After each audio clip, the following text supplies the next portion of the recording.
The YouTubers want less interaction from the pussies.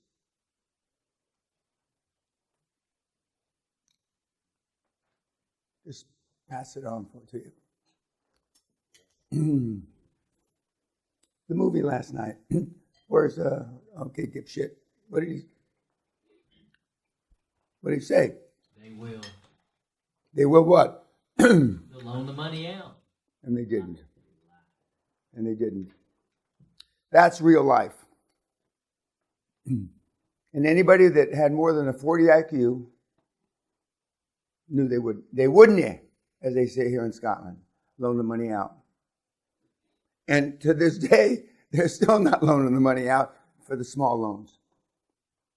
For the SMEs, that they're called, small, medium enterprises. When will it change?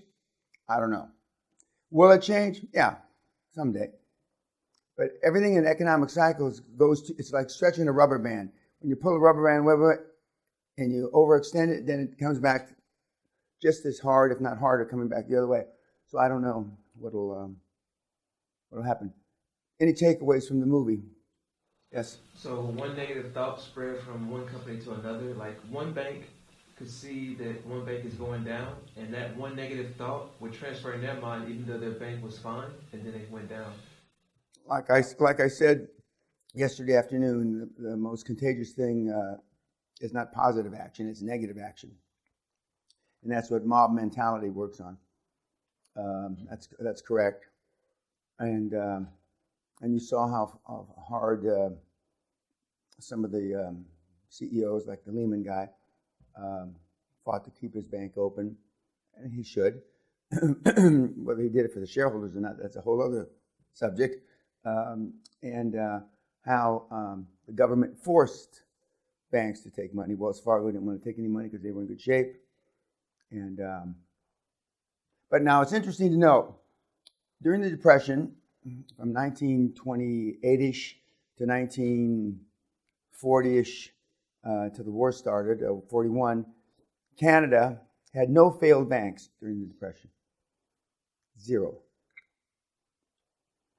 During the debacle from 2008 to, you name it, 2010, 11, whatever you want to call, Canada had no bank failures. Zero. Zero. How is that possible? In the Depression, and again, what they call, since the Depression, the greatest financial collapse the planet has ever known.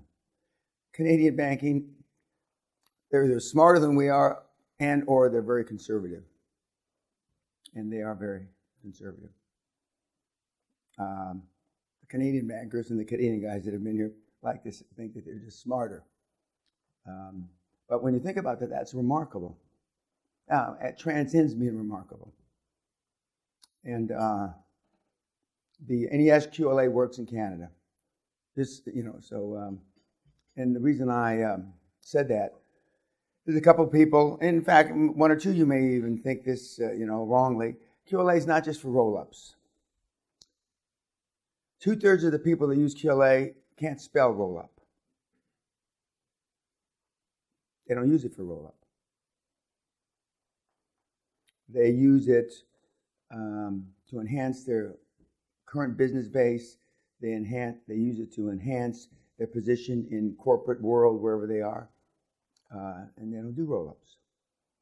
The thought process, the accountability, the focus are good no matter what. And that's why I've said that, athletes have used it, women have used it to lose weight, et cetera, et cetera.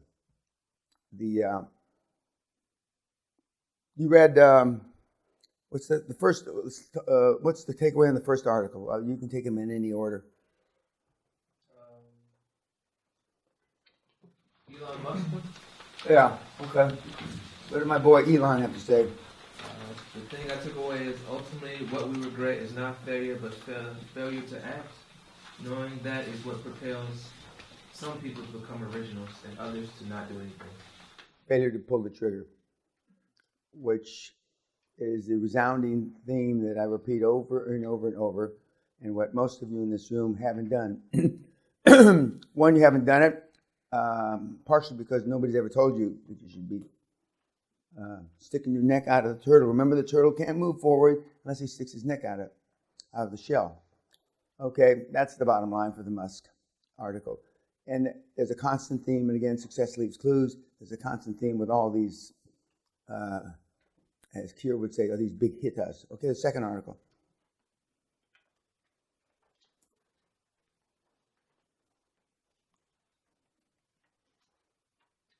George? I don't know, I was it's an article, the QLA journey today. Oh, yeah, Simon. Simon's journey. What a takeaway. Now, this is the guy who was already successful, Australian, who came here and has used it, not remarkably. He just used the steps, and he is telling you what his journey was. I don't like the journey part, but because life shouldn't be a journey, it doesn't have to be a journey. And the mistakes he made and the things that worked for him, and the things that because he was educated and because he was successful, he discounted. And then ultimately they did work.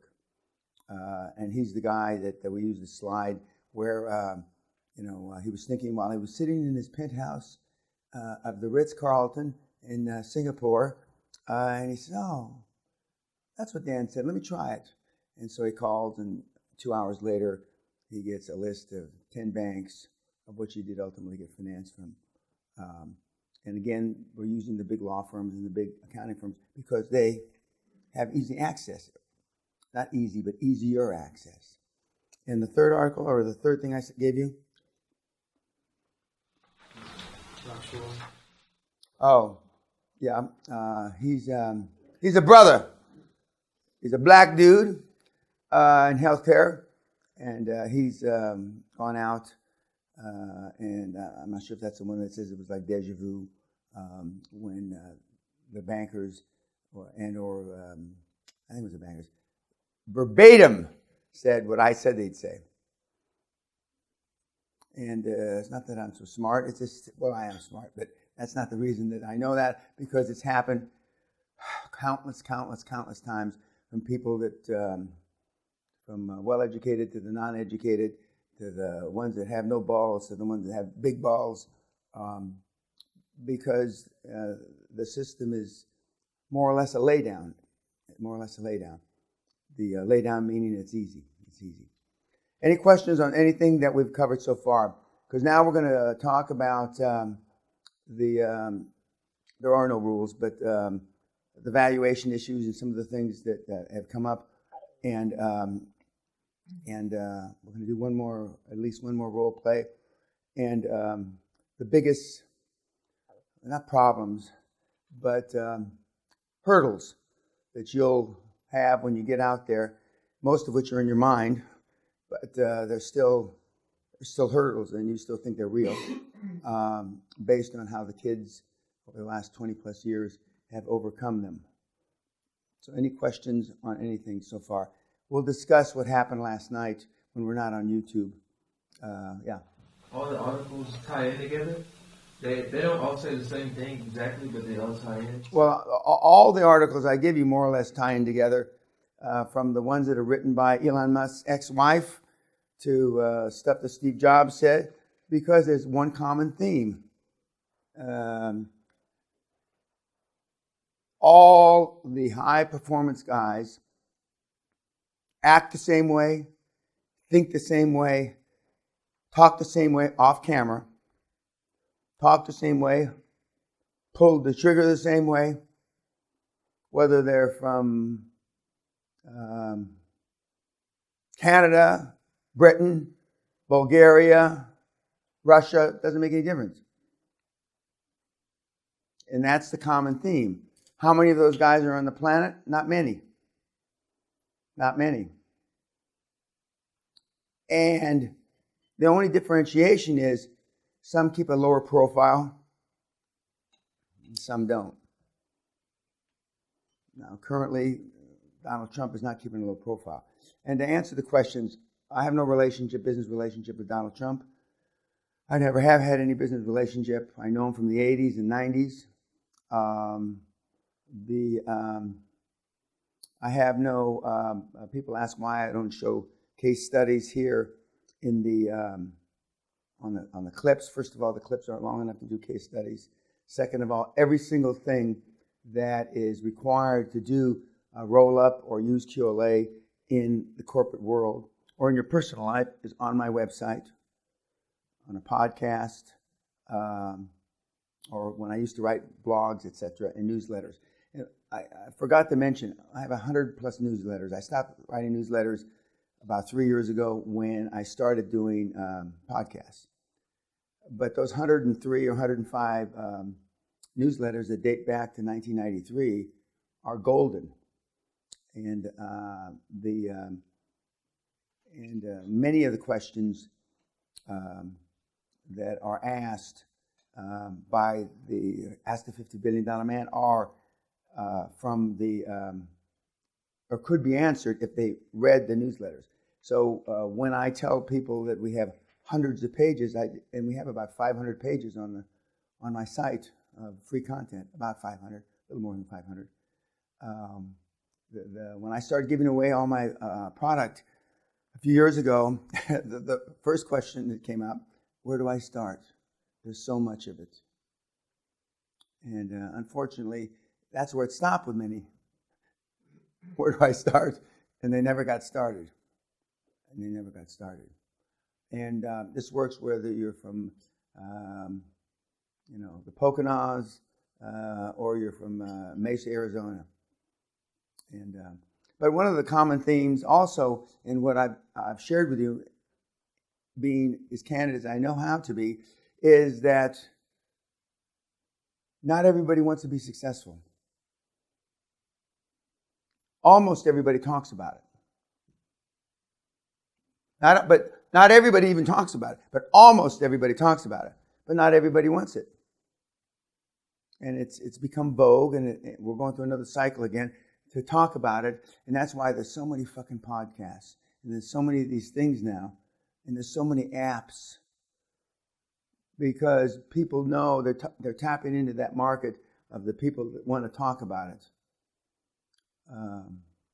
If every program that's sold, and in my case given away, was only given away based on, and somehow it could be magically erased from your laptops, if you don't take action in 30 days, I guarantee you 99% of all the stuff that's out there would be erased in 30 days. In the close this afternoon, I say 21 days. The real thing is 21 hours. Our study, and we stopped keeping track of the numbers about 5 or 6, 7 years ago. If you don't take action in 21 hours, the odds are, and every day that goes past those 21 hours, the odds are, in the beginning, arithmetic, that you're not going to do anything. And after 21 days, they're geometric, that you won't do anything. Okay, YouTube.